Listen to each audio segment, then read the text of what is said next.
그래서 직장을 잡을 때는요, 일단 현실적으로 생각하시면 좋겠어요. 나는 적어도 500만 원 이상은 벌어야 된다고, 월. 그러면 여기 못해요. 이 못해요.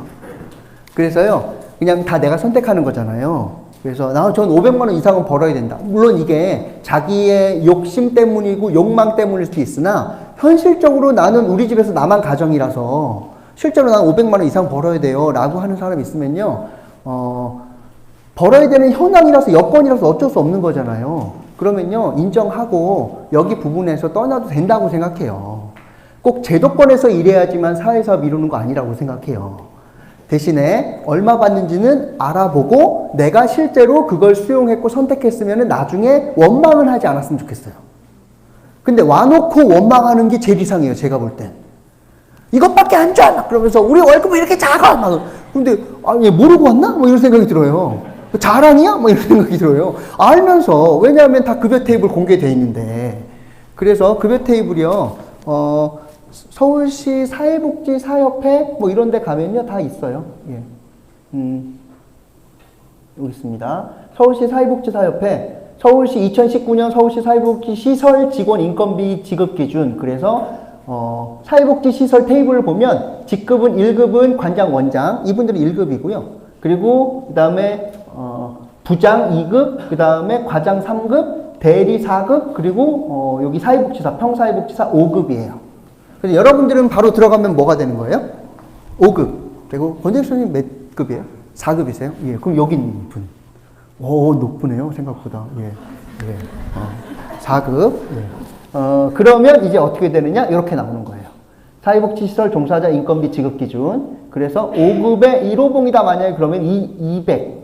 아니죠. 1시 100, 1000, 만, 10만, 100만. 200 얼마 받는 거고요. 할만해요? 못하겠어요? 이걸 판단하세요. 왜냐하면 이건 실제로 현실로 살아야 되는 거예요. 근데 난 못하겠다 그래 놓고 들어온 다음에 징징대지 말고, 예. 애초부터 그냥 못하겠다고 하면, 대신에 요거는 기본급이고요. 기본급 밑으로 내려가면 그러면은 수당들이 있어요. 각종 수당들이 있어서 그래서 요렇게만 나와 있는데, 요걸 종합사회복지관의 전한나 선생님이라는 1000권 독서법 쓰신 사회복지사 저자가 있어요. 요 분이 만들어 놓은 게 있어요. 서울시 급여 테이블을 가지고 했는데, 그래서 이분이 가상으로 하나 만들어 놓은 게 있더라고요.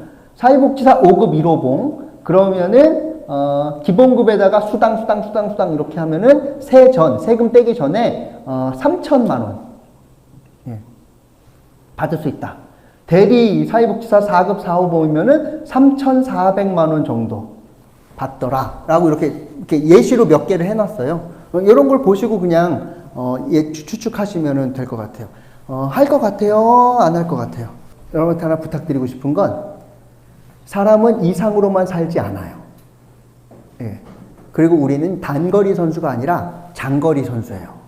그래서요, 내가 이 월급으로 아까 호봉표로 해가지고 봤더니 나는 이 월급으로도 아까 관장님 말씀하신 것처럼 귀한 일 하는 것으로 나는 좀 더 가치관을 삼고 싶다. 라고 하면, 원망하지 않으면서 일할 수 있겠죠.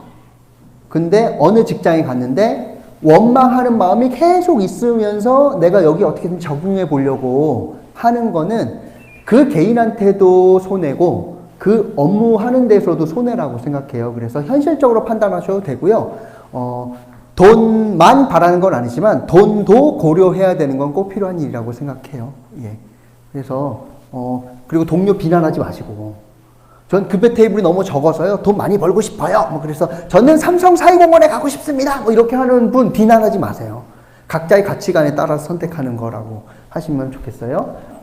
그래서 요새 적지 않아요. 생각보다 적지 않아요. 우리나라 보통 서울 시민의 평균 월급치가 나오잖아요. 적지 않아요. 예. 많은 것도 아니지만 그렇다고 뼈 부러지도록 뼈 삭을 정도로 가난하지도 않아요. 예. 그래서 사회복지사끼리 결혼하면 수급자 된 데더라. 이거 다 옛날 얘기예요. 예. 예. 사회복지사끼리 결혼했는데 수급자 된다? 그러려면 그 사람이 차가 없어야 돼요, 기본적으로. 막 이런 게 있잖아요. 근데 다 차 갖고 몰고, 차 몰고 다니고, 막, 소나타 몰고 다니는데, 거의 그럴 리 없고요. 가끔 가다가 소규모 시설에, 뭐 여성가족부에서 하는 소규모 기관에서 일하시는 분들 같은 경우는 아직 테이블이 낮아요. 보건복지부 지침을 지키지 않아요, 지자체가. 그래서 아주 적은 금액이 되고, 적은 금액에 두 분이 결혼했는데, 예를 들면 자녀가 4명이다, 뭐 이렇게 되면, 그러면 이제 그럴 수 있어요. 근데 대부분은 그렇지 않습니다. 그래서 이것도 한번 그냥 살펴보시고 가시면 좋겠고요. 사회사업 직장으로 일하려면 사회복지기관은 민 같아요? 관 같아요? 예. 보통 민은 창의적으로 일하고 그 다음에 관은 획일적으로 일하죠. 그래서 공무원에 들어가면 뜻을 세워서 일하기 쉬워요? 어려워요? 어려워요. 예. 선배님한테 여쭤보세요. 예. 그러면요, 뜻 세워서 일하는 것도 아니고, 매뉴얼에 따라 일해요? 아니면은, 지자체 정치인의 뜻에 따라서 매뉴얼을 해석해요? 원래 그래요. 예. 명분으로 뭘 얘기하는 거예요? 규정을 얘기하는 거고요. 그 규정도 어떻게 되는 거예요? 그 지자체장의 의지에 따라서 다르게 해석되기도 하는 거예요. 그래서 공무원분들이 많이 힘들어 하시는 것 중에 하나는 내 뜻대로 하기 어렵고 내 뜻과 위반된다 하더라도 어쩔 수 없이 해야 되는 상황이 너무 많은 거예요. 그래서 획일성이 있고요. 그 다음에, 그러니까 이거는 연속성 스펙트럼이라고 봐주세요.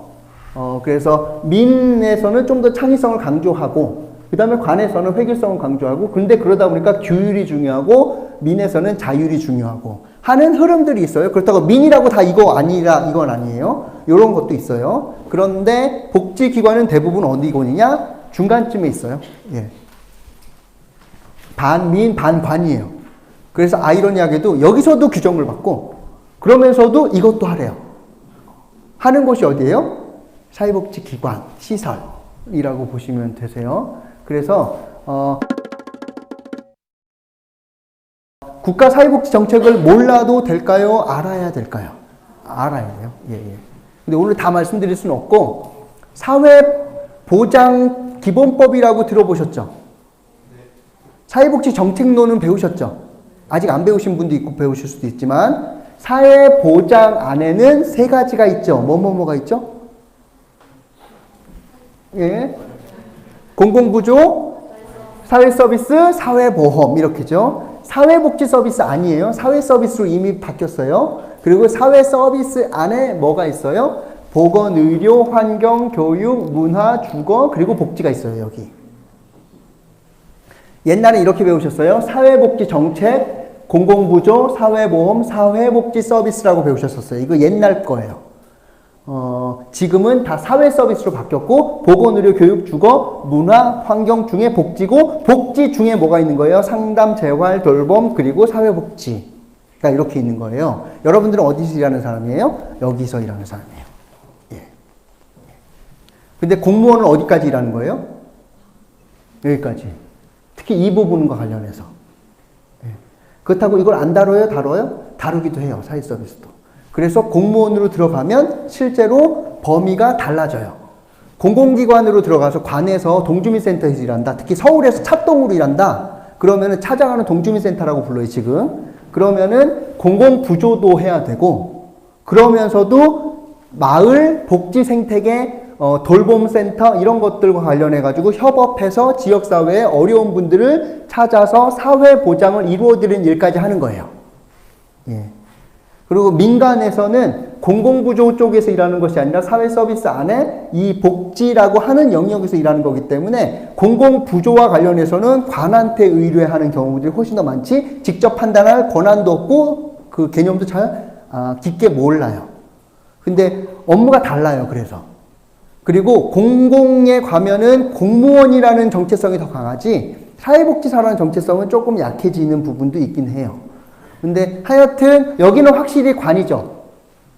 관이니까 아까 말했던 규율 이런 것들이 매우 중요하고 획일성이 중요하고 그리고 이걸 어떻게 아느냐 하면 찾아가는 동주민센터라는 이름으로 주민센터를 만드느라고 현장에서 3년차 이상 민간 경력이 있던 사회복지사들을 뽑아서 찾아가는 동주민센터의 공무원으로 뽑았었어요, 서울이. 그래서 민에서 일했던 사람들이니까 나름대로 창의적이고 자율성으로 있었던 사람들인데 찾아가는 동주민센터의 공무원으로 들어가고 난 다음에 어떻게 됐을까요? 하면서 자괴하시는 분들을 많이 봤어요. 그러니까 개인의 역량으로 뛰어넘을 수가 없는 거예요. 예. 그래서 여러분들이 아무리 노력한다 하더라도 개인의 역량을 뛰어넘어서 가기 어려워요.